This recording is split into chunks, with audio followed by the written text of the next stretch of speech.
জন্মদিনে ঘটা করে কেক না কেটে একজন পঙ্গু ভিক্ষুককে দোকান উপহার দিয়ে ব্যতিক্রম উদাহরণ সৃষ্টি করেছেন আনোয়ার ফরাজি ইমন নামে এক চিকিৎসক। শারীরিক প্রতিবন্ধী পলিন সোয়াল শরীয়তপুর পৌরসভার ৬ নং আটং এলাকার বাসিন্দা। স্ত্রী সহ এক ছেলে ও এক মেয়েকে নিয়ে ভালোই কাটছিল তার জীবন। তবে ২০১০ সালের ডিসেম্বরে সড়ক দুর্ঘটনায় একটি পা হারান তিনি। উপার্জন না থাকায় তার সংসারে দেখা দেয় অভাব অনটন।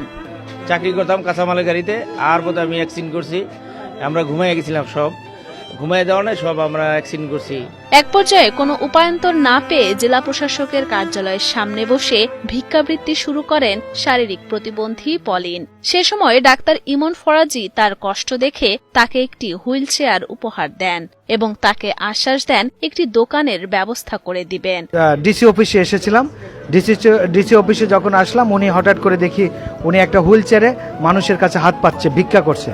ওইটা দেখে আমার কাছে খুব মায়া লেগেছে এবং এই মায়া থেকেই আমি বলেছি যে আমি আমার জন্মদিনে একটা মানুষকে প্রতিষ্ঠিত করে দিব, যাতে আর কোনোদিন কারো কাছে হাত পাততে না হয় এবং উনি যাতে আগামী বছরে আরো মানুষকে সহযোগিতা করতে পারে। যেমন কথা তেমন কাজ। ১ মে ডাক্তার ইমন ফরাজি তার জন্মদিনে ঘটা করে অনুষ্ঠান না করে একটি দোকানের ব্যবস্থা করে দেন শারীরিক প্রতিবন্ধী পলিন সোয়ালকে। এটা করে